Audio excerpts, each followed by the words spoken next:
The FBI has been suffering that for many years now.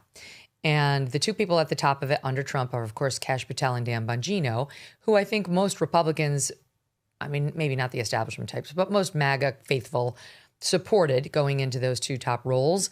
And then there was some real questioning after the Epstein debacle, both when the pair of them went on with Maria Bartiromo and said they believe Epstein did kill himself and that there wasn't a murder, and you just had to look at the tape from the prison cell. And then even the left-wing media started to challenge that. So there was a real crisis of confidence then. Dan Bongino threatened to quit over his blowout with Pam Bondi, but he didn't quit. He stayed. And it's been a tumultuous 9-10 months, I think it's fair to say, even for two guys who had previously been trusted by MAGA. But there's no question there's been an erosion of that since they went on the inside, as can happen, especially when you go to an organization that distrusted. Now we get news that Dan Bongino's stepping down. He sent out a tweet yesterday. I think he said effective early January. So he did not make it a year. And now he's already getting some blowback. This is what the left is saying, but this is the reason I'm playing this is you're also hearing this online from some on the right, which is kind of telling because I love Bongino and I've been kind of taken aback at like the shift in opinion by some, even on the right. But here's Nicole Wallace with her 2-cent take. This guy is a freaking joke. He wears T-shirts that are obviously too small, and he went on Fox News and complained about how long the workday is as the number 2 at the FBI. Do you think the FBI, as you two know better than anyone, protects children from child sex traffickers? And on that topic, Dan Bongino had a successful podcast in part because he peddled conspiracy theories about Jeffrey Epstein and then got to the FBI and let Pam Bondi roll over him when they decided to cover up the files because Donald Trump's name is in them, a fact confirmed by Susie Wiles this week in 11 on-the-record interviews with Chris Whipple. I want to know if either of you can speak to the lasting damage or the danger that we're in, because a guy that is a joke was the number 2 at the FBI. Okay. First of all, they did not let Pam Bondi roll over them. She's their boss. The FBI is not an independent agency that doesn't answer to anybody. They answer to Pam Bondi. If Pam Bondi directs the strategy that we're not releasing anything more on the Epstein's file, then that is what Kash and Dan had to do.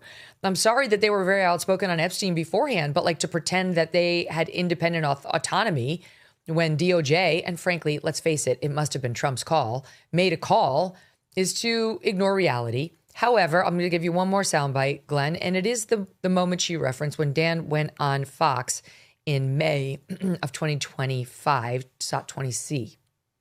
I gave up everything for this. I mean, my wife is struggling. I'm not a victim. I'm not Jim Comey. It's fine. I did this, and I'm proud I did it. But if you think we're there for tea and crumpets, well, I mean, Kash is there all day. We share it. Our offices are linked. He turns on the faucet. I hear it. He's there he gets in at like 6 o'clock in the morning. He doesn't leave till 7 at night. I'm in there at 7:30 in the morning. He uses the gym. I work out in my apartment. But I stare at these 4 walls all day in D.C., by myself, divorced from my wife. Not divorced, but I mean separated, divorced. And it's hard. I mean, we love each other, and it's hard to be apart. So she mocked him for it. Many did. But to me, that explains why he's leaving. I mean, there's a thankless job where he's losing support even amongst some MAGA faithful because of the nature of the FBI and what I said with Epstein, even though I think Dan was very opposed to how it was handled by Bondi. And I'm sure I haven't talked to him, but I'm sure he's like, this is a fucking thankless job. I'm out of here. I want to go back to my family, my wife, and my podcast. So my question to you is, can he do that now, given some of those issues that I just highlighted? I don't know if people realize Dan Bongino had his podcast on Rumble, where he's also a major investor.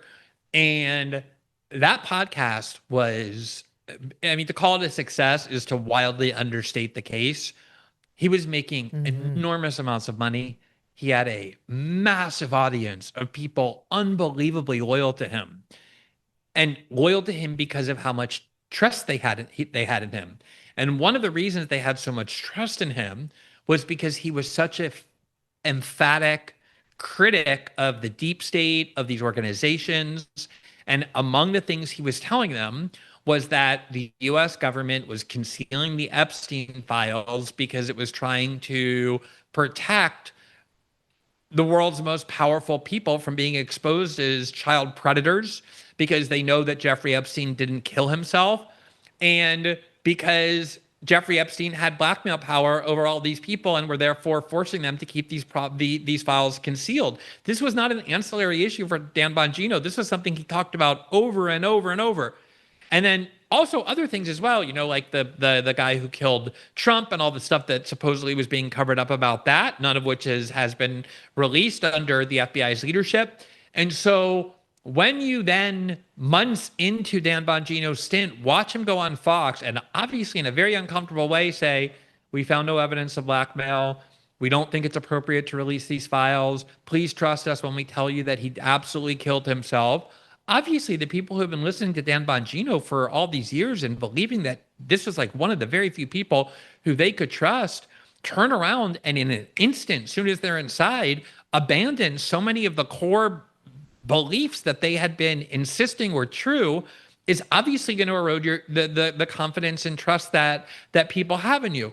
And I also think one of the things that it's worth remembering, we all have talents, and we all have talents, which means we're not talented at everything. Usually we're all talented at something. And it's important to be humble enough to realize that because you succeed in one thing doesn't mean you can succeed in something in anything else.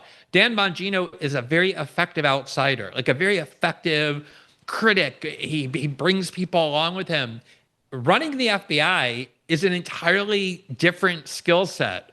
And I think a lot of people in the MAGA movement, because of how validly critical they were of these institutions, decided that the people who are there for their whole career, who have the quote unquote expertise, all need to be thrown out. And I totally understand that and in part even agree with it. But it doesn't mean that you can just plop up some guy who's a very talented podcaster and put him in this like administrative job that he obviously doesn't want to be in.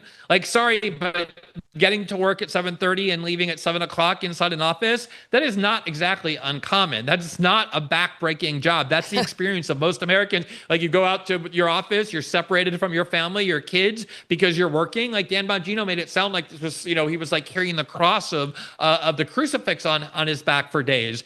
And I just think it kind of illustrates that humility is needed, like to realize what you're good at and what you're not.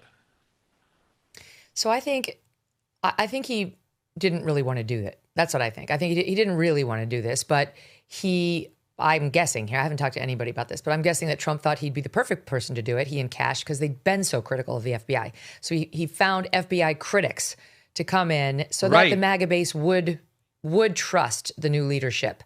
But then I think neither one of them fully appreciated, just like they didn't appreciate over at HHS or DHS or DOJ, the fact that these whole organizations are completely replete with leftists.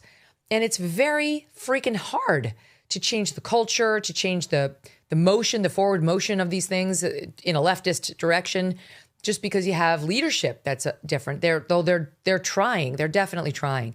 And so I've felt very much for both of them. And I will say this, I think really the catching of the January 6th pipe bomber, assuming this is the guy, which so far I believe it is, was huge. Like, I almost feel like if you're Dan Bongino, you can say, you know what? It was divine right order. Like, they put me in there because it seems like he really spearheaded that. I did something that really mattered. Who knows what this guy was capable of? What if he had tried to bomb something else? And maybe he saved lives. Maybe he was there at that time, which was another one of his quote unquote conspiracy theories. I'm not citing you there, but like another thing that people point to. And he pushed it and he wanted January 6th pipe bomber found, and he found him. And maybe Dan just said, you know what? I did something that really mattered. I let cops be cops again, as he and Cash keeps saying. And now I just want to get back to, as you point out, the thing that I'm great at and my family, and government service is not for me. Yeah, let me just say one thing though, and it's not really like disagreeing per se, but I think just for me at least, a more precise way to explain it. I don't think these institutions are filled with what I would call leftists. Like, I've never met a leftist who says my goal is to go work at the FBI or become like a CIA operative. I think what these people are more like establishment operatives. They're like institutionalists. These are people who want to protect the permanent power faction in Washington that's really not subject to elections. And you can put people at the top who are determined to kind of blow it all up. But, being at the top doesn't mean that the entire infrastructure under you that's been cultivated for decades, and these people are inculcated about how these institutions should work, they can easily resist the comings and goings of politicians. Every American president has discovered that there's this huge part of Washington that they nominally control, but that they don't really have any ability to change at all, no matter how much they want to. And I bet you that was also part of Dan Bongino's frustration is you can get in there and say, okay, we're in control now. We're going to fix this institution. And yet, you can't just get rid of the entire FBI. There's experienced, operatives in there and investigators, and they have like an ideology about how things should be done. And they're not going to just instantly give up the power that they have and the ideology that they've been trained to have forever, simply because a couple of guys at the top have been critics on a podcast. And I'm sure that has to be frustrating to try and reform the deep state and find that you're actually not able to do so, even though you have a democratic mandate from the American people to do it. There are a lot of politicians that should be getting coal in their stocking for Christmas, but Birch Gold thinks, as a smart planner, you deserve silver. That's why for every $5,000 you purchase between now and December 22nd, Birch Gold will send you an ounce of silver, which is up over 60% this year. See, smart people diversify and have a hedge. That's why you should consider Birch Gold. With the rate cuts from the Fed in 2026, the dollar could be worth less. And what happens if the AI bubble bursts? Consider letting Birch Gold Group help you convert an existing IRA or 401k into a tax-sheltered IRA in physical gold. And for every $5,000 you buy, you will get an ounce of silver for you or your kids. Just text MK to the number 989898 to claim your eligibility for this offer. Again, text MK to 989898 because Birch Gold's free silver with qualifying purchase promotion ends on December 22nd. Message and data rates may apply. Thanks so much for watching. If you like what you just saw, hit the subscribe button for more clips and full episodes.